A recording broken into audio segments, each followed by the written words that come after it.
Local to royal series के साथ साथ जुड़ने के लिए बहुत बहुत शुक्रिया जी। इस सीरीज़ में ये वीडियो आपके लिए बहुत ज़्यादा ख़ास होने वाली है और इस वीडियो के बाद आप जितने भी हम इस सीरीज़ में आगे वीडियोस डालने वाले हैं उसमें हम हर ब्रांड की प्राइसेस भी साथ में ऐड करेंगे कि आप कौन सा ब्रांड लगवा रहे हैं, उसकी मार्केट में अपडेट प्राइसेस जो कि अब चल रही हैं वो क्या हैं, और उसी के साथ साथ आप अपने घर का किस तरह से बजट बनाएंगे। हम इस सीरीज़ में जो पेंट के एरिया लेकर चलेंगे वो होगा 5 मरले का, और 10 मरले का घर जो होगा उसके के अंदर आपको मटेरियल का कितना खर्चा आता है, एक ब्रांड को लेकर जाएंगे कितना खर्चा आएगा, आप ब्रांड में कस्टमाइज़ करेंगे कितना बजट में फ़र्क आएगा, और कैसे आपको अच्छी फिनिशिंग मिल सकती है, और लास्ट में पाकिस्तानियों का जुगाड़ भी इसमें आपको मिलेगा। और ये वीडियोस बहुत ज़्यादा इन्फॉर्मेटिव और बहुत ज़्यादा एंटरटेनिंग होने वाली हैं। तो आज इस वीडियो में हम जानेंगे ऐसे 5 ब्रांड्स जो कि हम डिस्कस करने वाले हैं इस सीरीज़ में आगे जाकर, और इन्हीं के ही हम प्रोडक्ट्स की प्राइसेस आपके साथ शेयर करेंगे। ये सिर्फ वो ब्रांड्स नहीं हैं कि जो सबसे अच्छे हैं, और भी ब्रांड्स हैं मार्केट में जो काफ़ी अच्छे हैं, लेकिन ये वो हैं जो कि टॉप 10 में आते हैं, और ये हर जगह से आपको पाकिस्तान में कहीं से भी अवेलेबल आसानी से मिल जाएंगे। तो ये कुछ ब्रांड्स मैं उनके नाम आपके साथ शेयर करने वाला हूँ जी। और इसके अलावा भी आपको कुछ टिप्स देंगे कि इसके अलावा भी कुछ ब्रांड्स अगर आप इस्तेमाल करा रहे हैं तो ज़रूर कराएं। तो उनमें आपको क्या फ़ायदे और क्या नुकसानात, नुकसानात की वैसे बात होती नहीं है। ब्रांड नुकसान नहीं पहुंचाता, लेकिन ब्रांड को बेचने वाला आपको नुकसान पहुंचा जाता है। दुकानदार आपको नुकसान पहुंचा सकता है, कारीगर पेंट वाला आपको नुकसान पहुंचा सकता है। तो इसलिए आपको इन चीज़ों के बारे में इन डिटेल पता होना बहुत ज़रूरी है, क्योंकि हमने बहुत बुरे हालात देखे हैं घरों के, जो कि पेंट कराने के बाद होते हैं और मालिक को पता भी नहीं होता कि ये हालत बनी कैसे है हमारे घर की। तो चलिए जी वीडियो को शुरू करते हैं। इस सीरीज़ में सबसे पहले नंबर पर होगा जी ड्यूलक्स पेंट, और दूसरे नंबर पर निपॉन पेंट, तीसरे नंबर पर ब्राइट और बर्जर पर बात करेंगे, और चौथे में डायमंड और मास्टर, और लास्ट में हम बात करेंगे मुल्तान में जो काफ़ी ज़्यादा राइजिंग कंपनी जा रही है उसकी, माई पेंट की कंपनी है हसन इंडस्ट्रीज़ की। तो ये कंपनी भी मैं आपको सजेस्ट करूंगा, क्योंकि इसकी भी अब ब्रांचेस काफ़ी ज़्यादा बन रही हैं, और मुल्तान में तो ये किसी भी जगह पे आपको अवेलेबल होगी।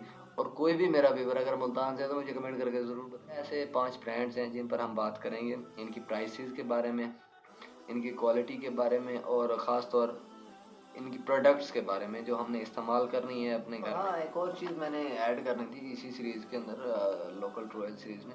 वैसे मैं इन डिटेल वीडियो इस पर बना चुका हूँ, लेकिन फिर भी टोकन का एक बड़ा मसला रहता है। आप किसी भी ब्रांड में जाएँ तो यहाँ पर अक्सर लोग कमेंट करते हैं कि यार ये टोकन जो होता है इसका क्या सीन होता है, ये किस तरह से काम करता है, और हमें कैसा पता चले कि कितना एक टोकन होता है पेंट में। तो इसको जानने के लिए आपको सिर्फ 2 चीज़ों का पता होना बहुत ज़रूरी है। तब भी आप किसी भी पेंटर को हायर करें ना, तो टोकन देने वाली कंपनी कभी ब्रांड ख़राब नहीं होता, ये एक मार्केटिंग का हिस्सा होता है। तो इसमें सबसे बेहतर तरीका तो यही है कि इसके आप पहले ही ठेका करने से पहले डिस्कस कर लें। कारीगर इस चीज़ से अक्सर लुका छुपी करते हैं, या फिर वो ऐसा करते हैं कि उनकी कोशिश होती है कि मालिक को हम ना बताएं टोकन के बारे में, क्योंकि वो बचत हो जाती है, तो वो रखने की कोशिश करते हैं। अगर छोटा बहुत काम है तो उसमें कोई मसला भी नहीं होता है, 10-12 हज़ार का मटेरियल है तो उस तक में तो कोई, मेरे ख्याल में कोई इतना मसला नहीं है। लेकिन अगर आप मिनिमम 50 हज़ार का मटेरियल उठा रहे हैं तो फिर आपको ये चीज़ क्लियर करना बहुत ज़रूरी है, क्योंकि फिर इसका काफ़ी ज़्यादा, क्योंकि ये हर कंपनी देती है तो आप वो खुद रख सकते हैं। अगर आप खुद नहीं रखना चाहते तो कारीगर को दें, लेकिन उससे आप उसकी जो लेबर है या फिर जो उसकी मजदूरी है उसमें आप कुछ चीज़ें आप उनसे एक्स्ट्रा ले सकते हैं। जैसे कि उनसे आप शटरिंग ले लें, और उनके कहेंगे आपको टूल्स आप अपने खुद ले लें, ब्रश वगैरह हो गए, और उसके साथ साथ जो शटरिंग मटेरियल है वो आप कहते हैं कि वो आप लें, और ये आप रख सकते हैं उसमें जो चीज़ें होती हैं। तो इस तरह से आप पहले से ही डील कर लें, तो मैं आपको यही सजेस्ट करूँगा, ये आपके लिए बस सबसे बेस्ट है। और बाद में डिसैटिस्फैक्शन से आपको बचाता है जी। और आप बाद में कहेंगे यार अब मैं बाद में रख लूँगा, तो फिर वो बाद में मसाइल होते हैं, क्योंकि एक तो कारीगर को भी क्लियर नहीं होता, और फिर आपने भी उसके साथ क्लियर नहीं किया होता। अगर आप तब रखते हैं तब आपको कारीगर परेशान भी कर सकता है, और क्योंकि उसने इस चीज़ का पहले क्लियरली सॉल्यूशन आपसे नहीं किया होता। तो बाकी कूपन जो है ना ये क्लियर कर लें, ये तो एक आम चीज़ हो गई है आजकल मार्केट में।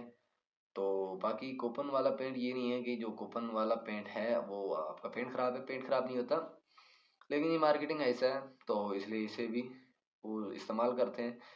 कोशिश करेंगे ये चीज़ें आप पहले से ही क्लियर कर लें अपने, जब भी आप डील कर रहे हैं अपने एक कस्टमर से या आप पेंटर से डील कर रहे हैं। तो इंशाल्लाह मैं अगली वीडियोस में आपको डील का तरीका भी बताऊंगा कि आप किस तरह से क्लियर कर लें कौन कौन सी चीज़ें होती हैं जो आपको पेंटर को प्रोवाइड करनी चाहिए, या उनके एवज़ आप कौन कौन सी चीज़ें आप उन्हें उनसे ले सकते हैं कूपन के एवज़।